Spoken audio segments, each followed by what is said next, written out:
एक शादीशुदा महिला अपने पति के साथ बड़े आराम से रहने लगती है, लेकिन उसके मन में कुछ और ही चल रहा होता है। वो चाहती है कि उसका भी कोई बॉयफ्रेंड हो, उससे बातचीत करे, उसे घुमाए फिराए, उसके साथ डिनर पर जाए। उस तरह के ख्याल अपने मन में रखा करती है। दोस्तों, होता भी कुछ ऐसा ही है। उसी गांव का एक लड़का उसे पसंद आ जाता है और लगभग 1 साल तक उन दोनों की प्रेम कहानी चलती रहती है। किसी को कानों कान खबर नहीं चलती। लेकिन दोस्तों, कहते हैं कि बुराई का अंत एक दिन होना बहुत ज़रूरी होता है। एक दिन जब वो पत्नी अपने बॉयफ्रेंड से मिलने के लिए जाती है तो वहाँ का एक दुकानदार होता है, इस सब के बारे में देख लेता है और उसके बाद दुकानदार के मन में भी कुछ अलग ही चल रहा होता है। दुकानदार जब अपने मन की बात इस औरत को बताता है तो होता है यहाँ पर इतना बड़ा कांड कि अगर आप भी पूरा मामला सुनोगे तो एक बार के लिए आप दहल भी सकते हो। कमज़ोर दिल वाले इस मामले को ना सुने, इससे दूर रहें तो ही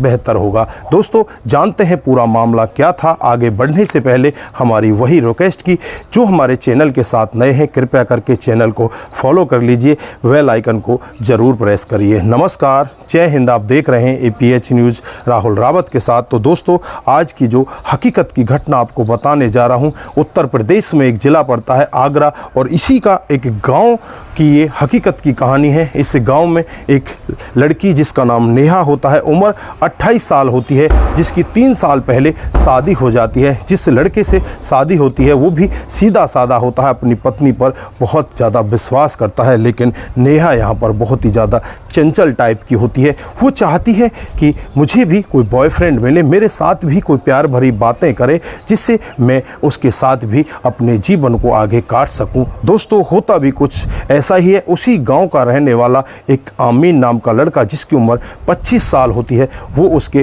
प्यार प्रसंग में आ जाता है और लगभग 1 साल तक उसके साथ इसी तरह से रहता है। जब भी उसका मन करता उसे खेतों पर बुला लिया करता, कभी उसके घर जाया करता। इसी तरह से धीरे धीरे करके समय बीतता रहता है। दोस्तों, एक दिन का वाक़या होता है जब आमीन यहाँ पर इस नेहा से कहता है कि मुझे तुमसे मिलना है, तुमसे मिलने का बहुत ज़्यादा मन है। पर नेहा कहती है कि ठीक है, आज रात 8 बजे मैं तुम्हें खेतों पर मिलूंगी। दोस्तों, होता भी कुछ ऐसा ही है। नेहा अपने पति, अपने घर वालों से यही कहकर जाती है कि मैं परचूने की दुकान से कुछ सामान लेकर आ रही हूँ, थोड़ी देर में ही मैं वहाँ से वापस आ जाऊँगी। दोस्तों, उसके बाद रात 8 बजे नेहा घर से निकलती है और परचून की दुकान पर चली जाती है। चून की दुकान होती है, उसका नाम ओम प्रकाश होता है, उम्र लगभग 50 साल होती है। दोस्तों, यहाँ पर नेहा उसे एक पर्ची थमा कर जाती है कि मैं थोड़ी देर में वापस आ रही हूँ और ये सामान तुम निकाल कर रखना। दोस्तों, यहाँ पर ओम प्रकाश भी नेहा की तरफ देखने लगता है और नेहा सीधे खेतों की तरफ जाती है। ओम प्रकाश उसके पीछे पीछे हो जाता है और जब खेतों में जाकर नज़ारा देखता है तो उसकी आंखें फटी की फटी रह जाती हैं। खेतों में नेहा आमीन के साथ आपत्तिजनक स्थिति में होती है। अब इस स्थिति को देखकर नेहा भी घबराने लगती है, आमीन भी घबराने लगता है। ओम प्रकाश के पसीने छूट जाते हैं। ओम प्रकाश वहाँ से दौड़ा दौड़ा वापस अपनी दुकान पर आ जाता है। नेहा उसके पास आ जाती है और उससे कहने लगती है कि इस सब के बारे में तुम्हें किसी को कुछ भी नहीं बताना। अगर तुमने मेरे पति को बता दिया तो मेरा घर बर्बाद हो जाएगा। मैं आपके सामने हाथ जोड़ती हूँ, मैं आपके पैरों में पड़ती हूँ। ओम प्रकाश कहता है कि ठीक है, मैं किसी को कुछ नहीं बताऊँगा, लेकिन तुम्हें भी मेरे साथ में ऐसे ही मिलना पड़ेगा जैसे तुम उस लड़के के साथ मिल रही थी। दोस्तों, नेहा यहाँ से चुपचाप अपने घर पर चली जाती है और वहाँ जाने के बाद आमीन से बात करती है। उसे बताती है कि इस तरह का मामला हो गया है, ओम प्रकाश जो दुकानदार है वो मेरे से इस तरह से कह रहा है। दोस्तों, फिर ये लोग एक प्लान बनाते हैं और प्लान के तहत ही अगले दिन ओम प्रकाश के पास नेहा का फ़ोन आता है और नेहा उससे यही कहती है कि रात 9 बजे तुम उसी बाजरे के खेत में मुझे मिलना। दोस्तों, ओम प्रकाश बहुत ज़्यादा खुश हो जाता है क्योंकि नेहा उससे कहती है कि जो तुम्हारी इच्छा है, जो तुम करना चाहते हो, वो सब मैं तुम्हारे साथ करने के लिए तैयार हूँ।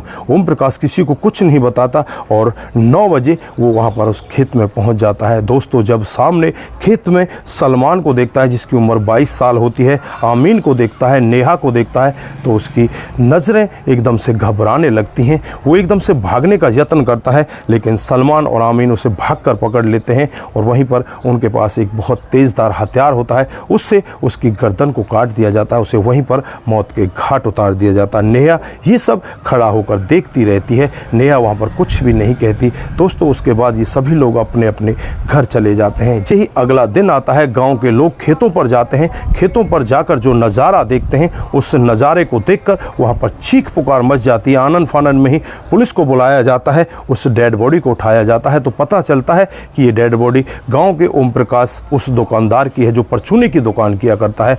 अब बड़ा सवाल कि इसको मारने वाला कौन है। इसकी तो किसी के साथ कोई दुश्मनी भी नहीं है। पुलिस चारों तरफ से जांच पड़ताल में लग जाती है। लगभग 150 से 200 आदमियों से पूछताछ की जाती है, लेकिन कहीं से भी कोई खुलासा नहीं हो पाता। दोस्तों, पुलिस अब इस ओम प्रकाश के मोबाइल की कॉल डिटेल निकालती है और लास्ट कॉल के बारे में पता करती है। तो पता चलता है किसी नेहा नाम की लड़की ने इसके पास कॉल किया है। दोस्तों, पुलिस तुरंत ही नेहा के पास पहुंच जाती है। नेहा अपना पूरा जुर्म कबूल कर लेती है। सलमान को भी वहां पर पकड़ लिया जाता है। जो आमीन होता है उस समय के लिए फरार होता है, आमीन वहां से भाग जाता है। इन दोनों को पकड़ लिया जाता है। जब इनसे पूछताछ की जाती है तो नेहा यहाँ पर यही कहती है कि ये मुझे ब्लैकमेल कर रहा था, मेरे साथ में ये गलत काम करना चाहता था, जबकि मैं ऐसा इसके साथ में नहीं करना चाहती थी, इसलिए मैंने इसको मरवा दिया। मुझे इस सब का कोई अफसोस नहीं है। दोस्तों, सलमान और नेहा को तो तुरंत के तुरंत ही गिरफ्तार कर लिया जाता है। पुलिस का दावा है कि जल्द ही आमीन को भी गिरफ्तार कर लिया जाएगा। तीनों लोगों के खिलाफ मामला दर्ज कर लिया जाता है और ऐसे 2 लोगों को तो तुरंत के तुरंत ही गिरफ्तार करके उन्हें जेल के अंदर बंद कर लिया जाता है। तीसरे की तलाश जारी है। जल्द ही पुलिस दावा करती है कि उसे भी गिरफ्तार कर लिया जाएगा। तो दोस्तों, ये थी आज की हकीकत की कहानी। आप लोगों को कैसी लगी? यहाँ पर जो नेहा ने कदम उठाया, क्या उचित था? नेहा जो काम कर रही थी, अपने पति को, अपने घर वालों को धोखा दे रही थी और बॉयफ्रेंड के साथ मिलकर इस तरह की रंगरलियां मचा रही थी, क्या वो उचित था? या उसके बाद जो यहाँ पर ओम प्रकाश दुकानदार ने कहा, क्या वो उचित था? या नेहा ने जो काम किया वो उचित था? आप क्या कहना चाहते हैं? आपकी जो भी राय है एक बार कमेंट बॉक्स में ज़रूर दीजिएगा। दोस्तों, आज के लिए बस इतना ही। फिर मिलते हैं किसी नए मूड के साथ। तब तक के लिए आप अपना ख्याल रखें, परिवार का ख्याल रखें, सतर्क रहें, सावधान रहें और ऐसे क्राइम को अपने आसपास ना होने दें। नमस्कार, जय हिंद।